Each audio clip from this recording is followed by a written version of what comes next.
Apollo 8, Houston, we're going to be changing our antennas in a couple of minutes. You can expect a comm glitch, over. Thank you.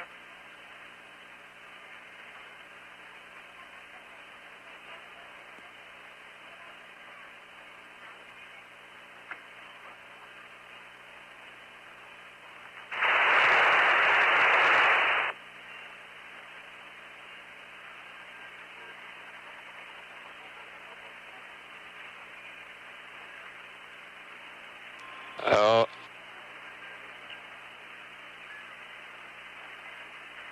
Houston, Apollo 8, over.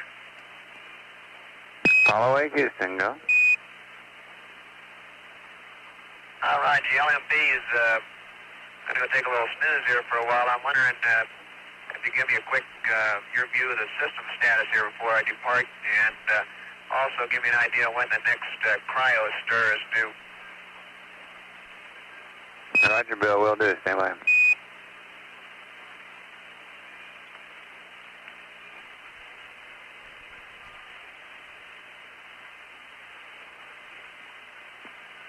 Apollo 8, Houston. Go ahead.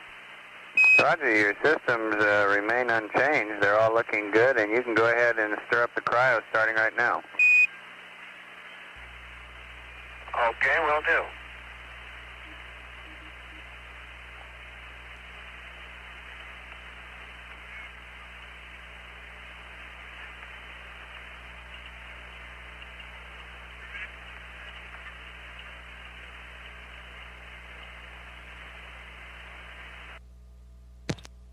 This is Apollo Control, Houston, 52 hours, 21 minutes into the flight. We have a little tape backed up from the last 20-minute time period since we've talked to you, and we'll play that for you. Very shortly, we expect to query the crew on their medical status. We've had some communication regarding the system status. No, that's reported to be in excellent shape. But Dr. Berry and his people on the medical console are wondering about the water intake and the food intake, which seems to be off. And we don't completely understand the sleep cycle. The crew are grabbing naps or better when they can, and we don't have a very good plot of just how much sleep each man has had. So he's prepared a list of questions which I think will be relayed to the crew within the hour.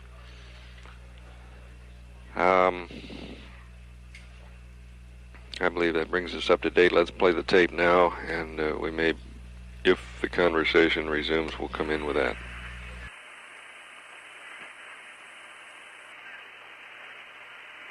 Apollo 8, Houston. Go ahead, Houston. Roger, before Jim makes his next mark, could he call up verb 1, noun 1? We missed the last trunnion, over. Roger, the last trunnion was 10660. 10660, thank you.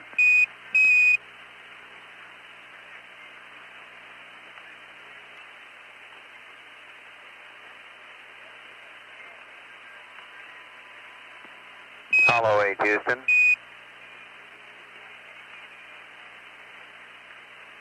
Go ahead.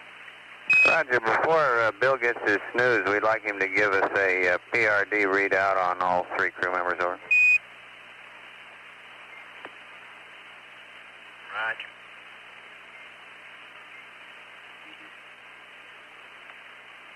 CDR is .06, CMP is .64, and LMP is .64. Roger, thank you, Bill.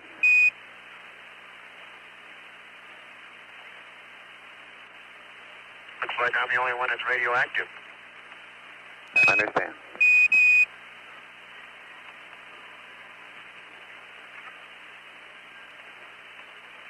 Okay, Houston, we got 3 sets on 33. We're going now to 34 Lunar Far Horizon for 1 set. Don't you agree? We agree. Star 34, Lunar Far Horizon for 1 set. Okay.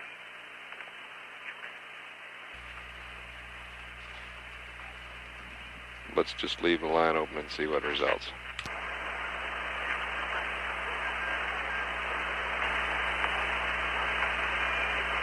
Houston, the cryos have been stirred, and could you also give me a quick rundown on how the SPS line temps are doing?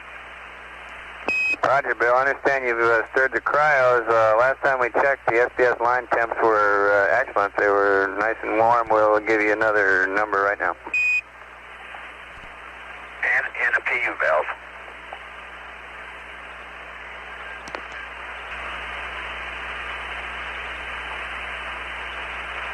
Apollo 8, Houston. Go ahead. Roger, on your SPS system, your oxidizer is running 75 degrees, fuel 74 degrees, and the PU valve between 78 and 82, depending on where we measure it. Over. Real good. Everything really is working fine, isn't it? Yeah, it's really humming along, Bill. Okay, see you later. Adios.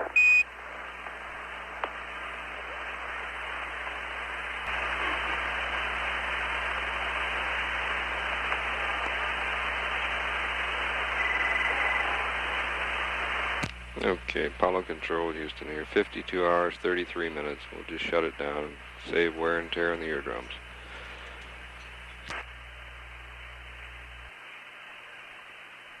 Houston, Apollo 8. Apollo 8, this is Houston. Now, I understand you want 2 sets on number 40, Lunar near horizon. Is that right? That's affirmative. 2 sets on number 40, Lunar near horizon. Apollo 8, Houston. Go ahead, Houston. Roger, we missed your last trunnion angle, Frank. 21450. Roger, 21450. And Paul tells me Valerie's over here and wishes Bill a happy nap. Okay, thank you.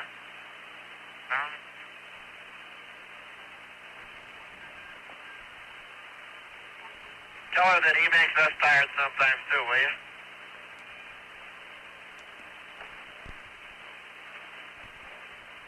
Roger, I'll deliver a modified version of that message.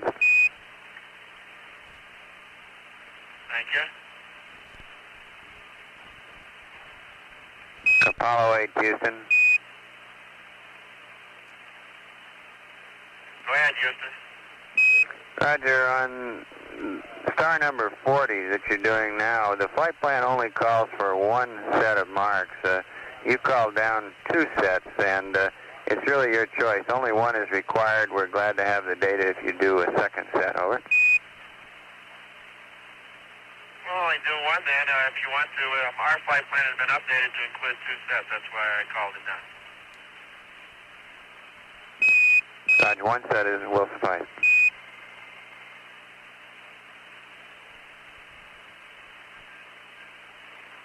Apollo 8, Houston, we missed the last trunnion. Very well, I will read it to you. 21455. 21455. Thank you. Just a matter of interest. It's taken your voice about 1.6 seconds to get down to it. I'm a little hoarse, that's why.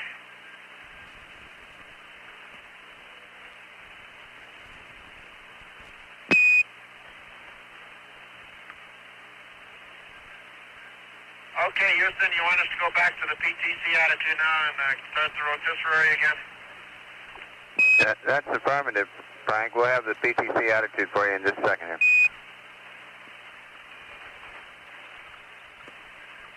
Apollo 8, Houston. Go ahead. Roger, the PTC attitude remains pitch 224 degrees. Yaw 020 degrees. On the next page, page 239 of your flight plan, those PTC numbers should be changed to reflect that.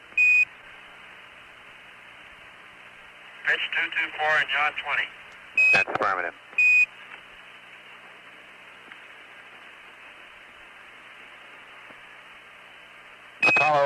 Houston, over.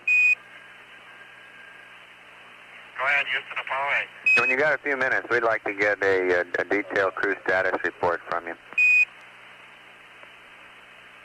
Like what? Well, like we'd like to know in the last 24 hours, has anybody had any symptoms similar to Frank's? We'd also like to know, we told you the other day, take Marazine if you like. We'd like to know if anybody has taken any drugs, and then we'd like to talk a little bit about sleep, rest, and water and such. Okay, nobody's taken any other drugs. Nobody took any Marazine. Nobody's sick. Bill took one of those pills, sleep seconol pills, last night. Everybody had breakfast this morning and ate most of meal 1, day 3, meal A, day 3. What else do you want?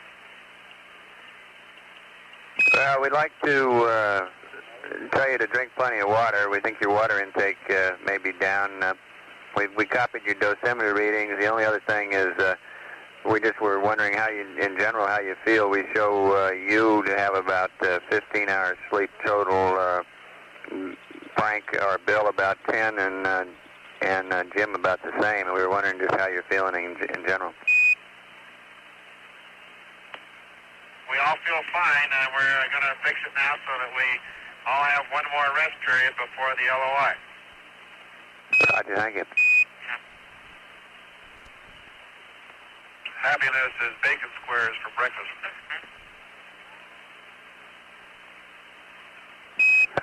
If you don't eat them, I'll bring them back. We'll polish them off here.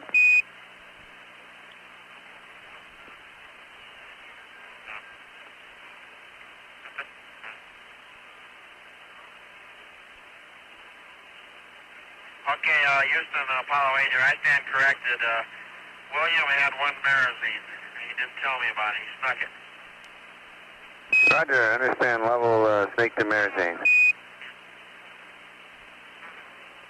Understand. Yes, Bill Anders, he took one when he took when the Lomatol, when the doctors told him to. Roger, we copy that, thank you.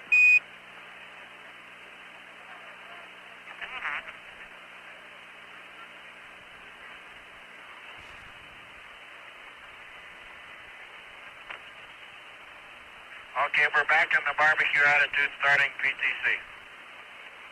Roger, Apollo 8, thank you.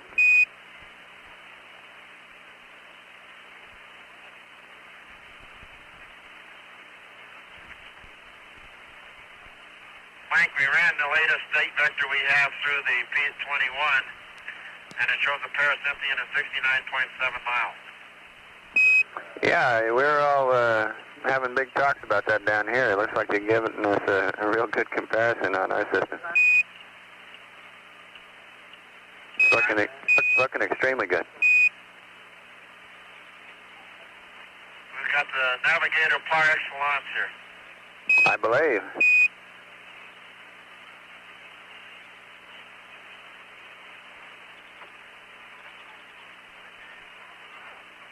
Apollo 8, Houston. Go ahead. Raj, what was the time you used on that P21?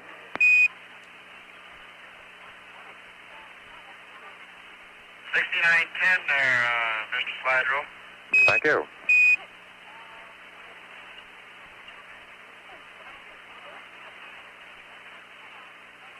Mike, I wonder if Buzz wants us to change the time. No, that's fine. Oh, okay, thank you.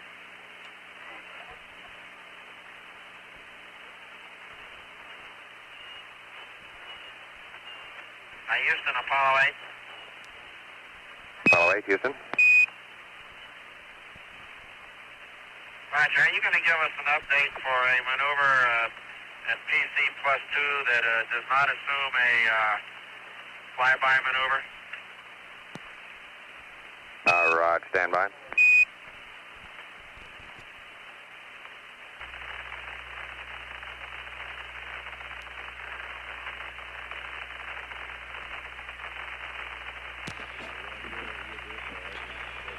This is Apollo Control Houston, 53 hours, 5 minutes into the flight.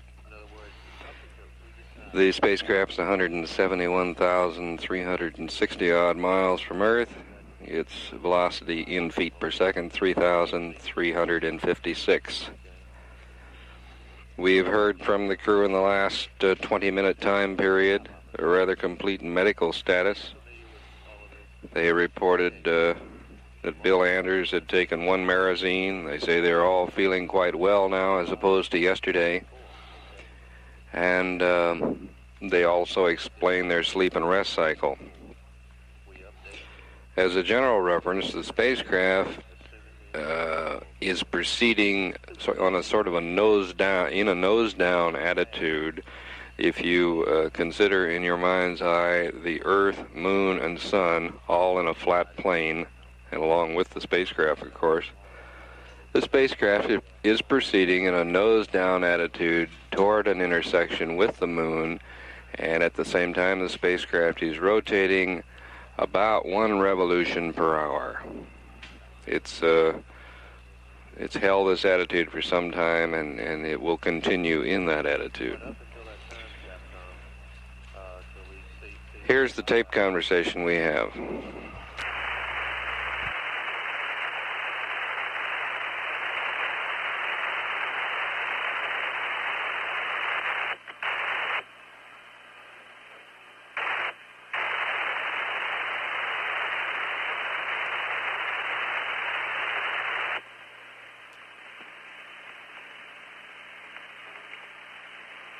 Apollo 8, Houston.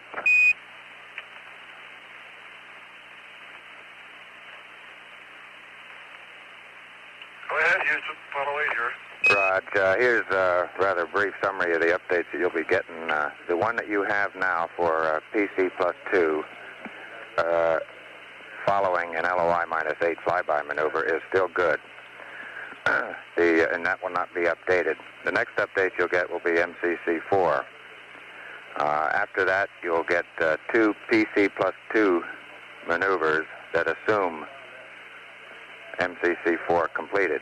One will be a minimum delta V, and the other will be a fast return. Do you copy?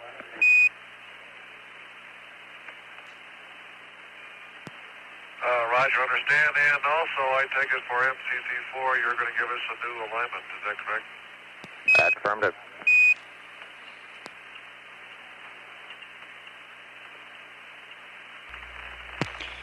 Apollo Control here. That was Jim Lovell who came back with that snappy line, "Happiness is having bacon cubes for breakfast." Our present distance, 171,699 miles. Velocity in feet per second, 3,349. An update on the passage into the lunar gravitational field. The event to occur at an elapsed time of 55 hours, 38 minutes, 46 seconds. And our present weight of the spacecraft, 62,915 pounds, Earth pounds. At 53 hours, 16 minutes into the flight, this is Apollo Control, Houston.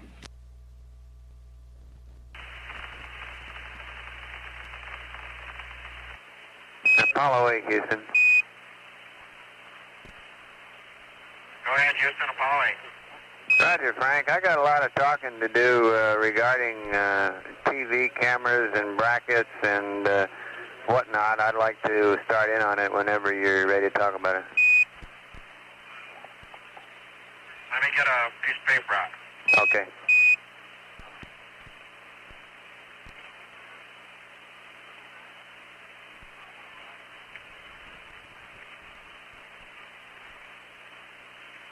Go ahead.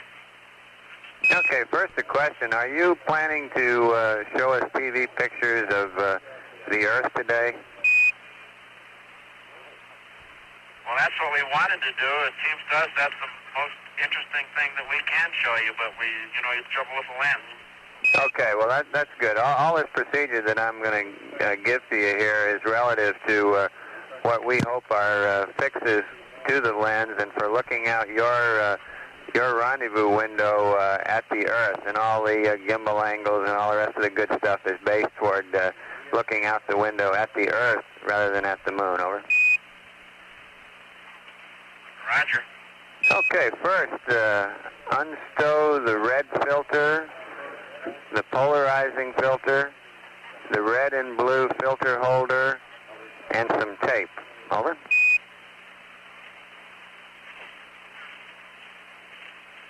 Okay, let me write this down.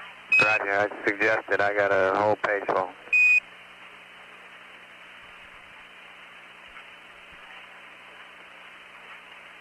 Okay. Alrighty, tape the red filter to the telephoto lens, and that red filter is the 25A red filter, not the one that's in the red and blue filter slider. Roger. Attach telephoto lens to camera. Hey, we can figure out how to do that, Roger. Ensure that the automatic light control, the ALC switch on the camera, is in the in position. Over.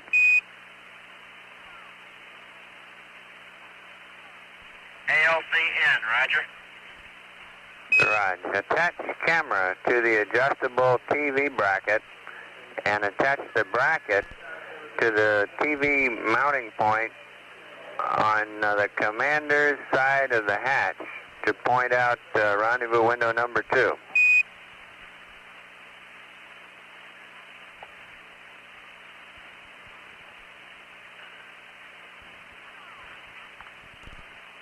Roger. Okay, and there's a note here that says use dovetail on top of camera. That's rather than the side dovetail. Use the dovetail on the top of camera for mounting to bracket, and place the rocking nut on the bracket down, and down means toward your minus X direction.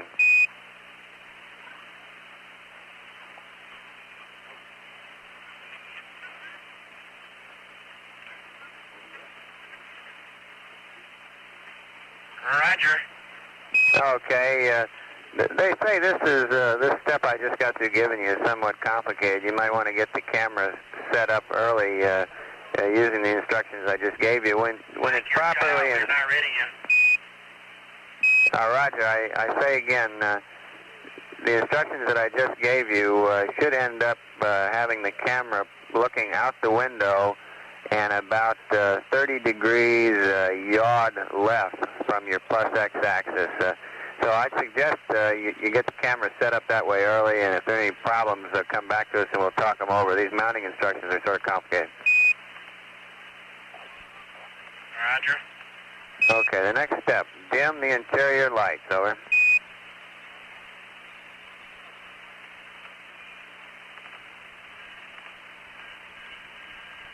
Dim interior lights. Roger. Next, stop passive thermal control at gimbal angles. Pitch 224. Yaw 020. Roll 270. Over. Pitch 224, yaw 020, roll 270. Roger. Next, acquire on high gain antenna. Switch to auto track narrow beam upon acquisition. Over.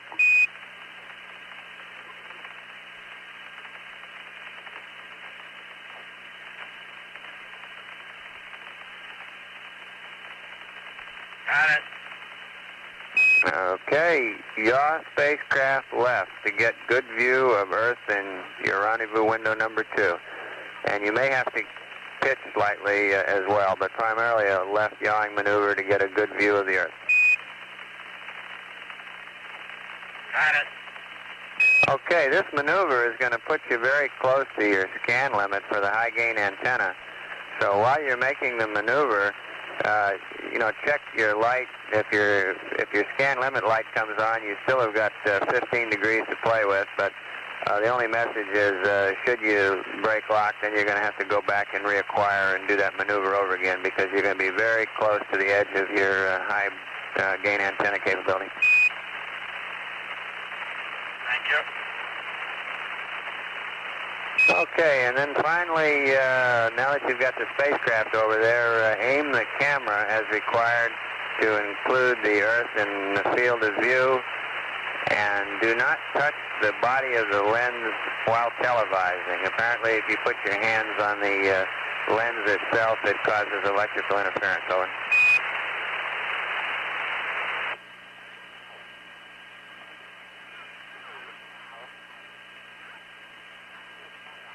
Okay, aim camera and do not touch lens while televising.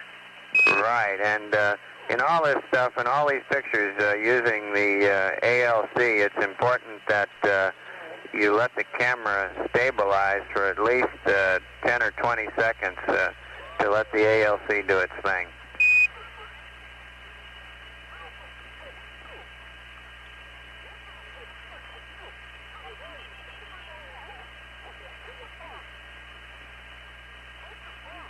Stabilize for 10 to 20 seconds. Thank you.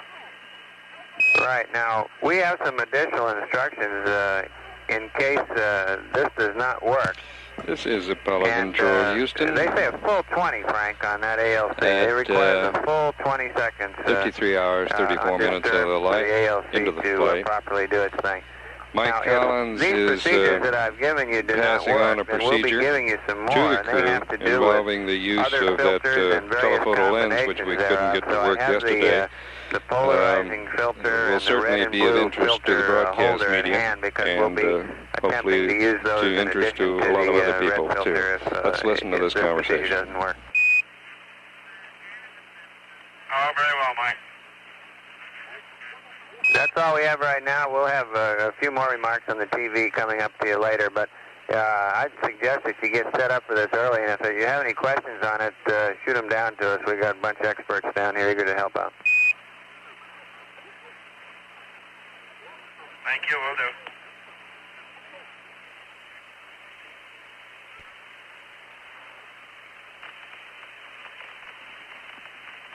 Apollo 8, this is Houston, over.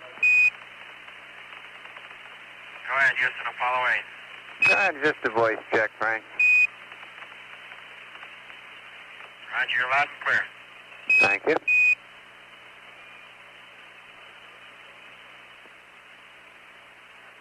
Apollo 8, Houston. Go ahead, Houston, Apollo 8. Roger, we'd like some high bitrate data when you can get us locked up on the high gain. We haven't had any of that for a while. Roger, we'll do that. Thank you. How's that camera bracket thing working out? We're doing it right now.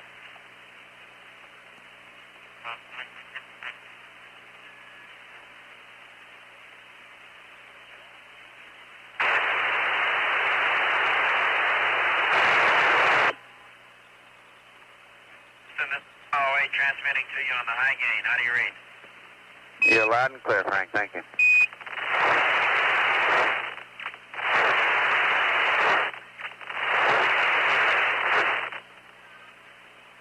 Houston, Apollo 8 transmitting on the high gain antenna. Apollo 8, Houston, you're loud and clear. Thank you for the high gain. Roger.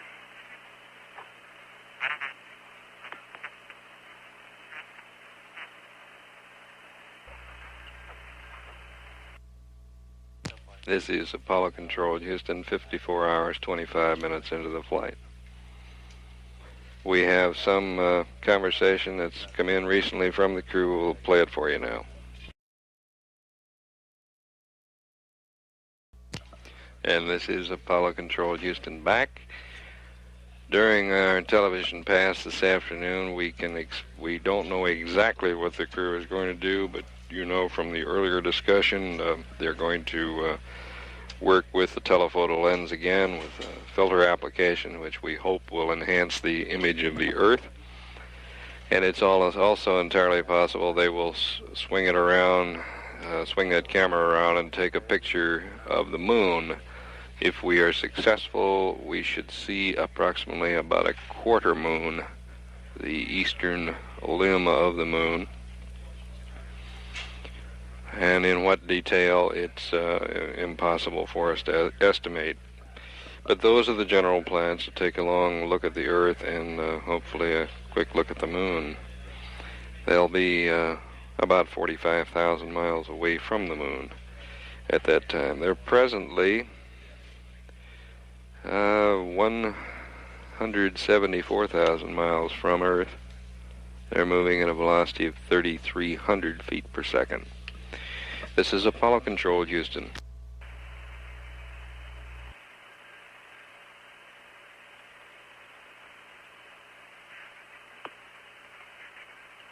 Houston, this is Apollo 8. Are you getting the high bit rate all right?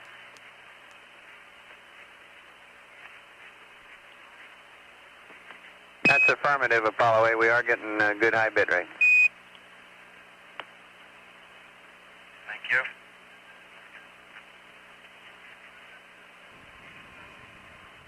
Apollo 8, Houston. Go ahead. Raj, I got some more talking to do about the TV when any time it's convenient for you. Go ahead.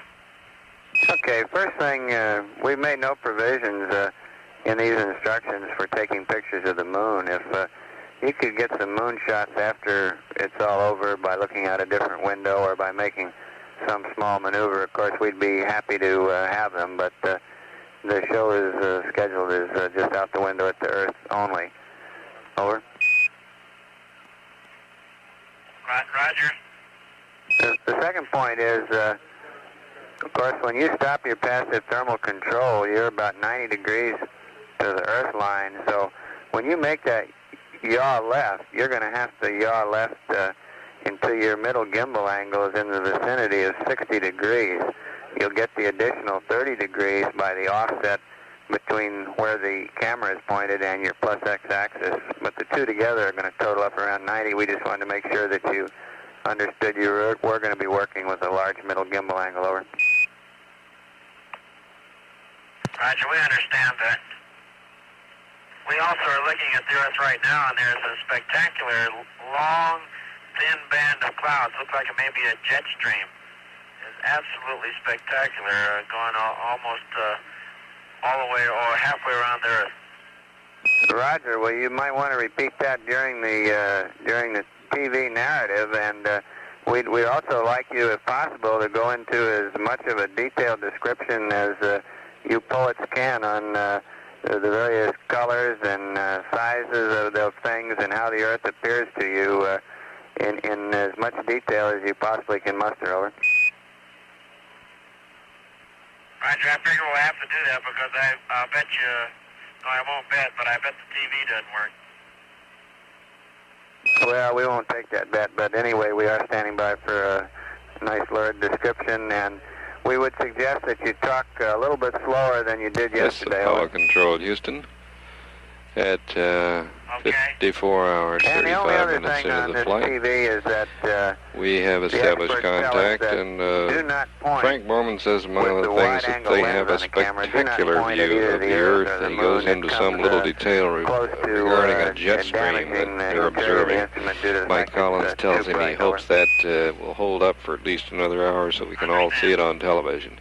Here's the conversation as it unfolds. Houston, Apollo 8, we're going to have to switch to an Omni. Roger, Apollo 8.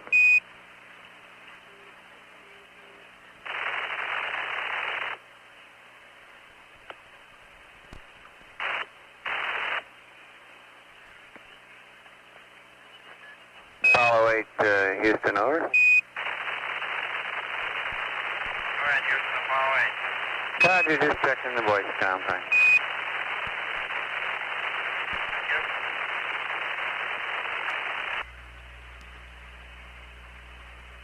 This is Apollo Control, Houston, 54 hours, almost 54 minutes into the flight, and the spacecraft presently 174,800 miles from the Earth. A word or two here on a change in our charts and a change in our reporting procedure, which will come up following the passage of what we call MSI, or Moon Sphere of Influence. That event to take place in about a half an hour from now. The reporting we've given you on distance and velocity has come from a chart called the Command Service Module Space Digitals, and it presently uses as a reference the Earth. Now, at some point shortly after we pass into the sphere of influence of the Moon, the reference will become the Moon, and we'll have a rather sharp and dramatic change in the velocity reference. For instance, the velocity at precisely at the passage in relative to Earth terms will be 3,261 feet per second. Relative to the Moon, that same velocity reading will be 3,989 feet per second. And from that point, we will be giving you velocities in relation to the Moon, which will be exercising its gravitational effect at that point. Our present estimate is that at MSI, the Moon's sphere of influence point, the Moon will be 33,821 miles from the spacecraft, and the spacecraft will be 176,275 miles from Earth. Both of those are nautical miles. In the last 10 to 15 minutes, the crew has put in one call simply to establish communications. We've had nothing more than a roger. We read you loud and clear. And at 54 hours, 56 minutes into the flight, this is Apollo Control, Houston.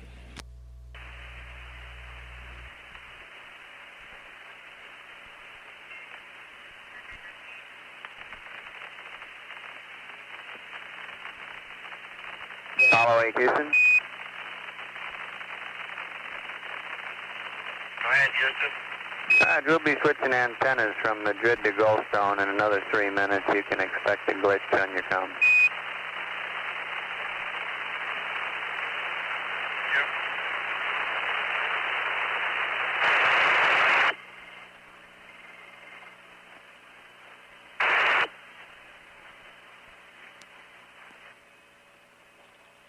Houston, how do you read Apollo 8? Apollo 8, Houston, we're reading you loud and clear through Goldstone, over. Okay, we have the television on now, and we're trying to maneuver to the Earth. Roger, understand.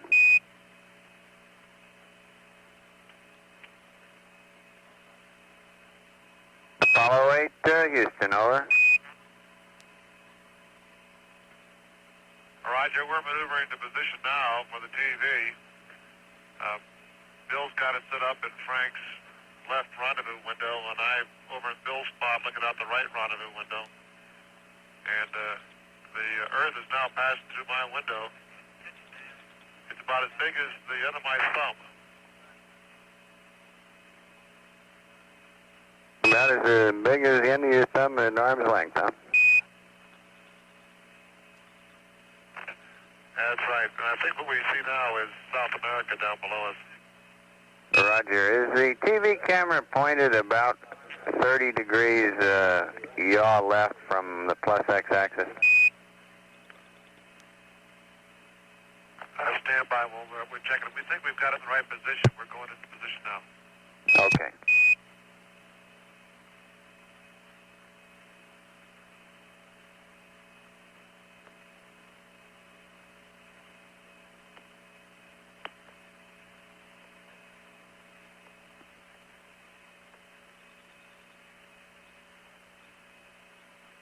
Houston, are you getting any sort of a picture?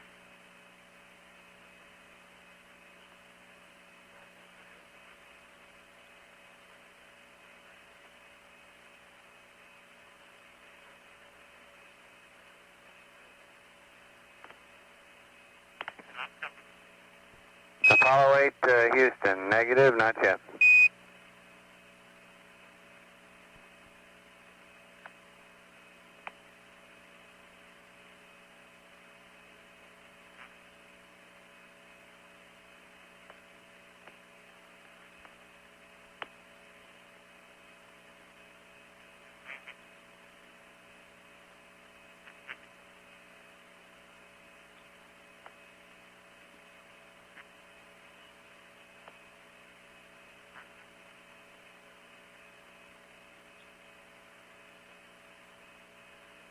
Okay, Houston, Apollo 8, we should...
Hello, Houston, this is Apollo 8. We have the television camera pointed directly This up is Apollo Earth now, Control Houston, and it followed the and Frank instructions.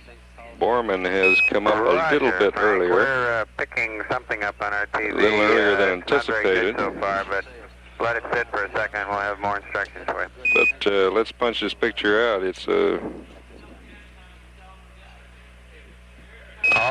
it's coming into view now, Frank. It is? Yeah, we have it in the corner of our screen. You're slightly off on your pointing, but we're getting a darn good look at the corner of it.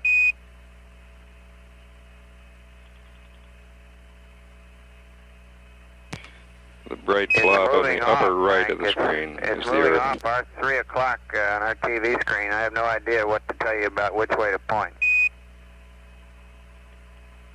It's moving further away. We've lost it now.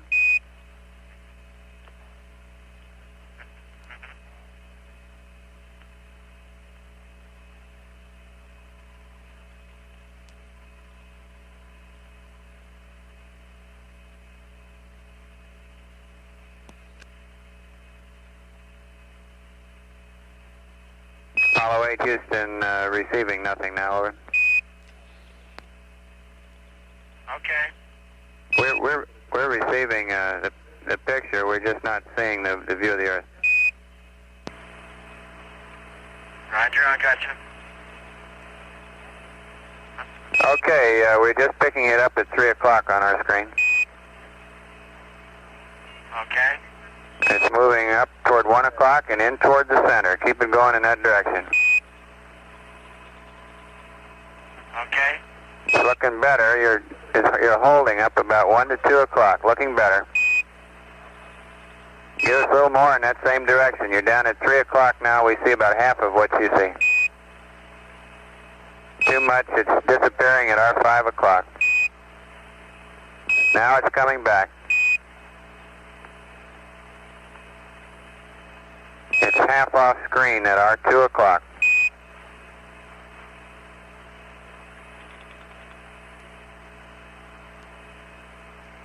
And it's disappeared off to our 3 o'clock. Wait. It's coming back in now. It's headed toward the center of our screen. Mark, it's right in the center of our screen. And just hold her steady. It's really looking good. Okay, we have it. What you're seeing, Mike, is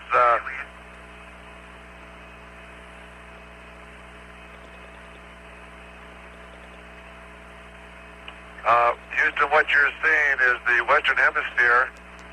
Looking, the top is the North Pole. In the center, just lower to the center, is South America. All the way down to Cape Horn. I can see Baja California and the southwestern part of the United States. There's a big long cloud bank going northeast. Covers a lot of the Gulf of Mexico, going up to the eastern part of the United States. And it appears now that the east coast is cloudy. I can see clouds over parts of Mexico. The parts of Central America are clear. And we can also see the light bright spot of the subsolar point on the light side of the Earth. Now, Roger, could you give us some idea about the colors, and also could you try a slight maneuver? It's disappearing, or we're seeing about half of it. It's going off to our 12 o'clock. Now it's going off to our 3 o'clock. That's the wrong direction. Yeah, that's a good direction. We need another small correction to bring it to our center screen.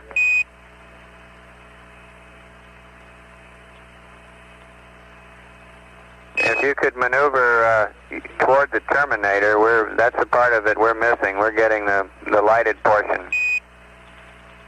There you go, that's fine. Stop it right there. Okay, for colors, the waters are all a sort of a royal blue. Clouds, of course, are bright white. The reflection off the Earth appears much greater than the moon.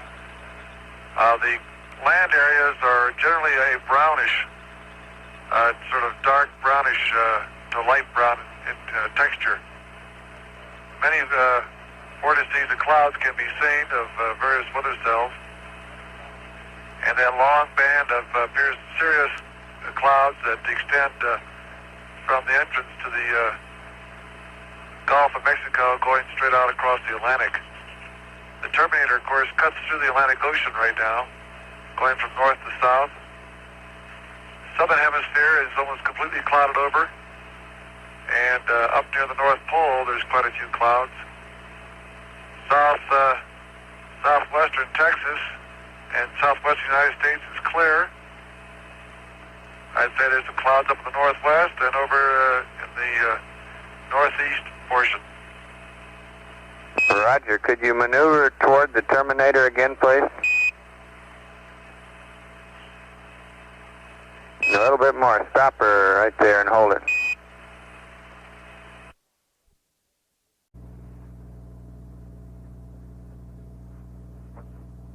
It keeps slipping up a little bit. Could you maneuver slightly more toward the terminator?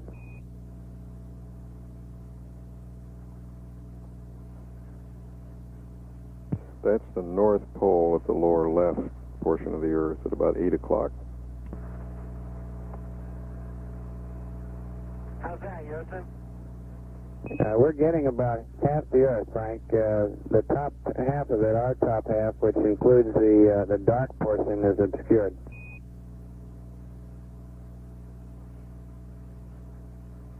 How's the definition on the picture? Looks pretty good. Can you see cloud patterns at all?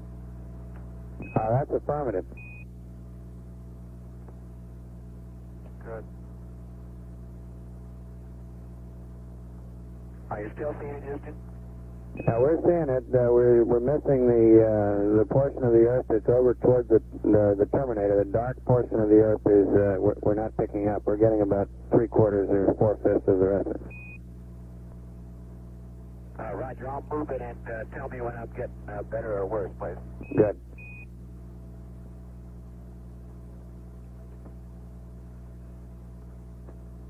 Stop right there.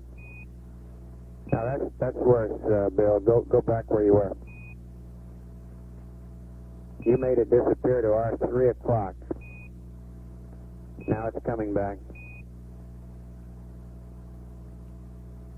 Okay, stop right there. Now you're back where you were, and we need a motion that's about 90 degrees to that last one you gave us.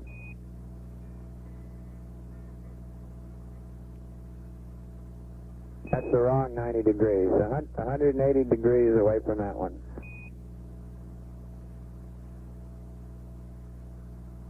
Stop right there.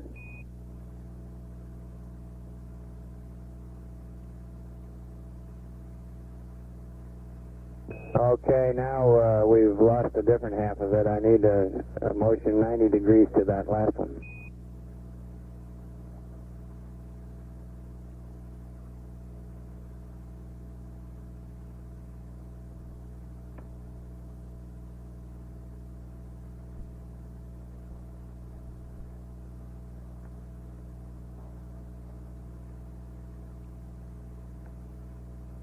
That's good right there, Bill.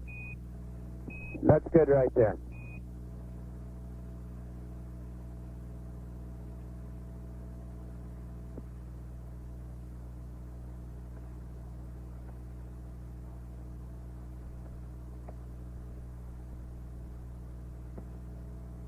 Apollo 8 Houston, if you can stick your polarizing filter in front of the camera without disturbing anything else, it might improve the quality slightly.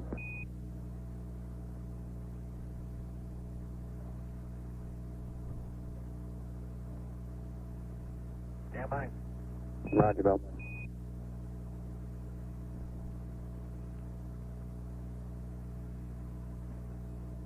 Okay, the polarizing filter is in front.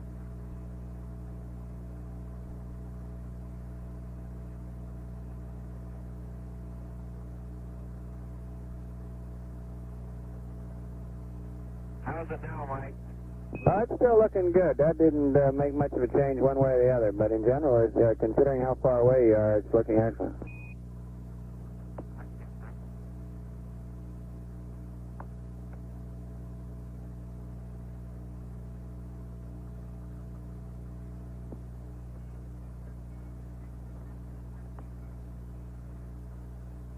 Well, I hope that everyone enjoyed the picture that we're taking of themselves. How far away from Earth now, Jim, about? We have you about 180,000. Looking at yourself.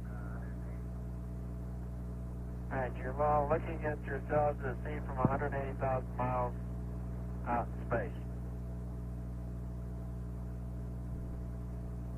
Mike, what I keep imagining is if I'm some lonely traveler from another planet, what I think about the Earth from this altitude, whether I think it'd be inhabited or not. Don't see anybody waving, is that what you're saying? Well, I'm just kind of curious whether I would land on the blue or the brown part of the Earth. You better hope we land in the blue part. So are we, babe. Jim is always for land landings.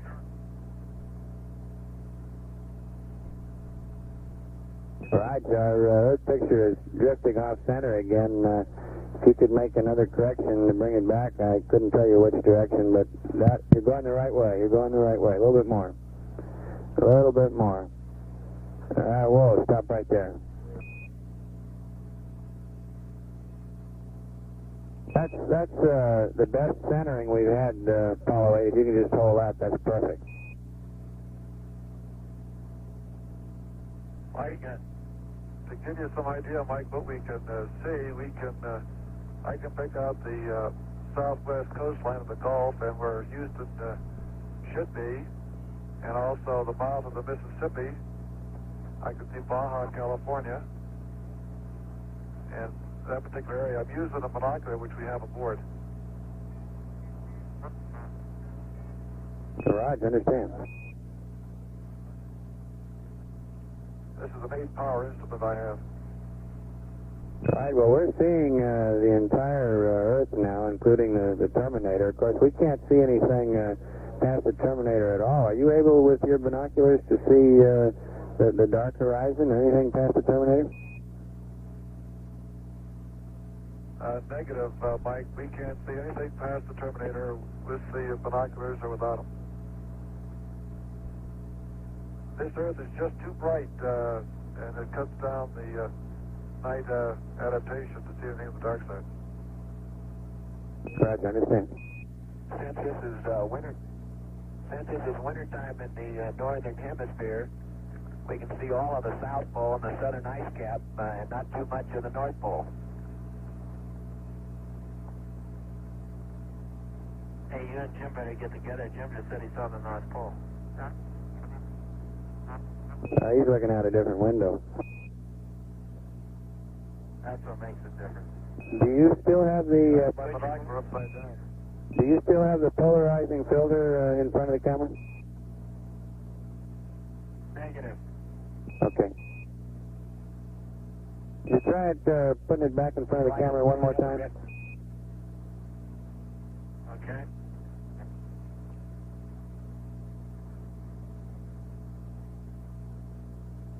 And once again, we need a small attitude correction. Our Earth is disappearing up and to the right. Our Earth and your Earth. The wrong way, wrong way.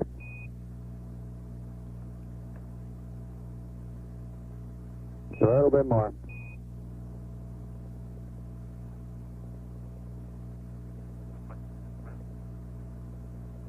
Okay, that's fine if you can hold it right there. Oops, no, it's slipping back off again.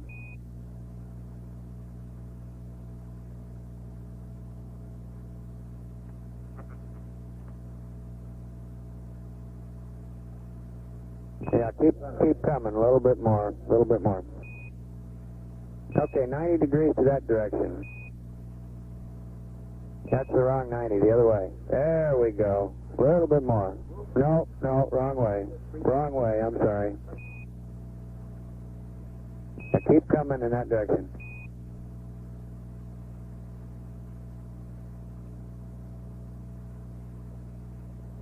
No, it's gone up at our 12 o'clock.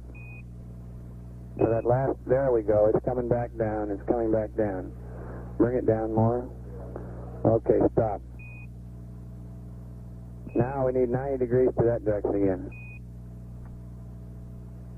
I hope the next camera has a sight on it. All right.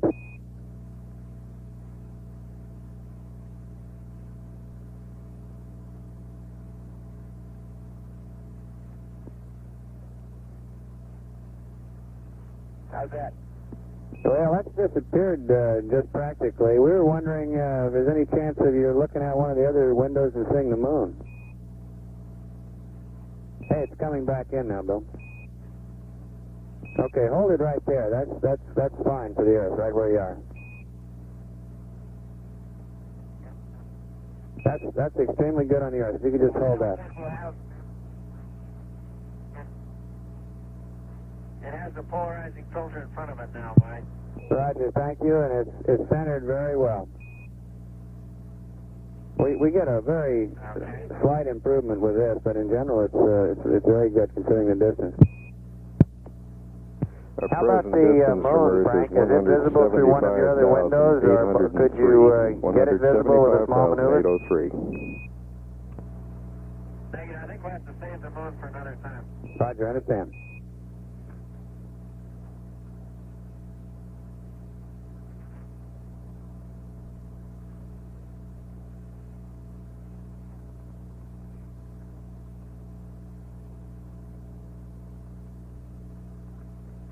You're still very well centered with your picture. We noticed a couple of jumps in the apparent intensity. Did you make some filter changes? Roger, we tried to put that other red filter in front of it, but it didn't seem to fit. Roger.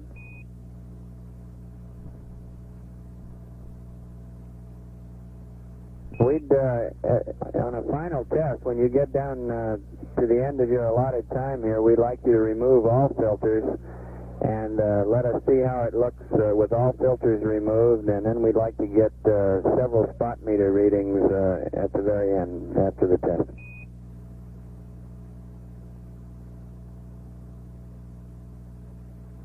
Okay, we'll be removing the red filter now. Roger.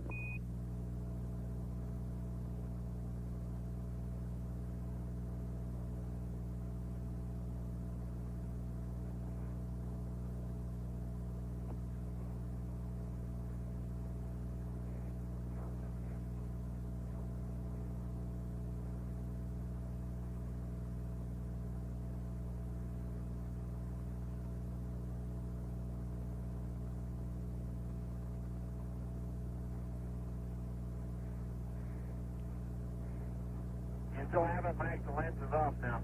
Roger, we have it, and if you could maneuver toward the terminator slightly, you would again center our picture.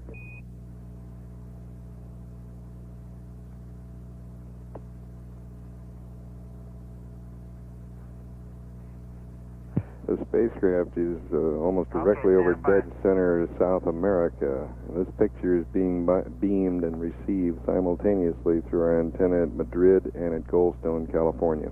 How's that? Is that the right direction? That's the right direction. Keep coming.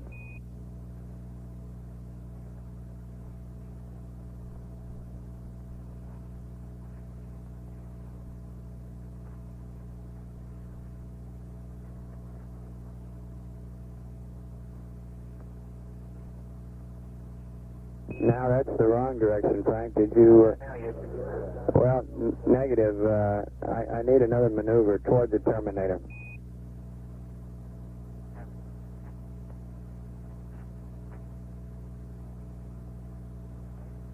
It's drifting off the screen to our 11 o'clock. We appear to need a maneuver toward the terminator, Frank.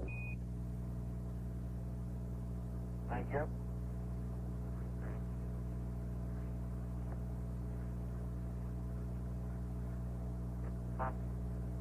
No, that's apparently the wrong way, Frank. We're starting to lose the picture. There you go. That's the correct way.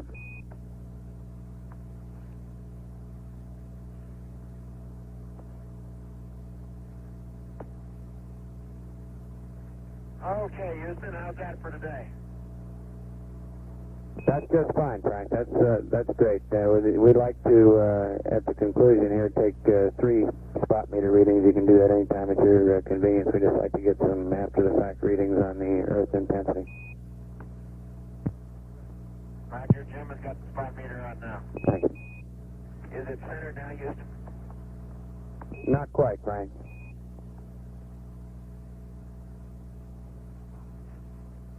That's good right there. Hold that right there. That's good. That's perfect.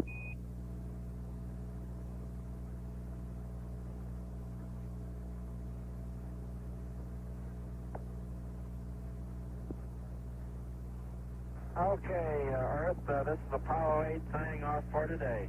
Good show, Apollo 8. We appreciate it. See you mañana. Roger.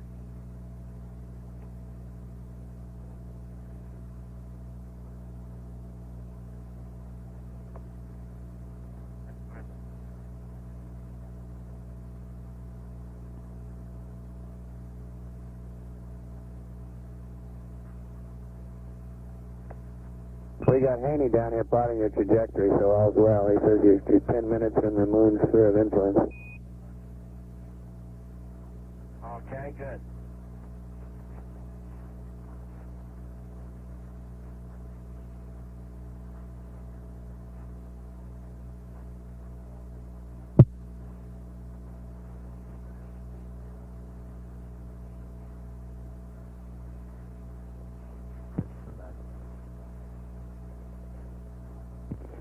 And this is Apollo Control, Houston. We think that wraps up our television viewing for the day.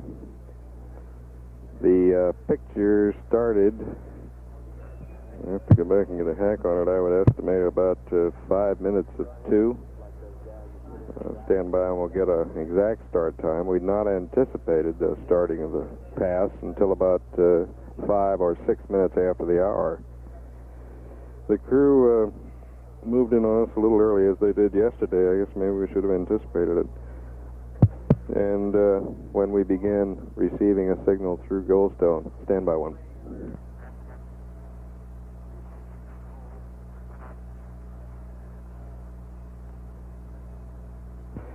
We've had word from our station out in Goldstone that they suspect their reception may be even sharper than what we were seeing back here in Houston. And we're going to get an early relay on that.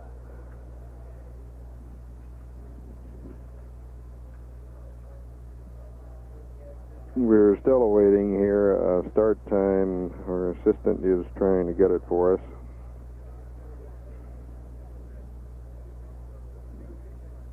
Well, we'll go with the estimate of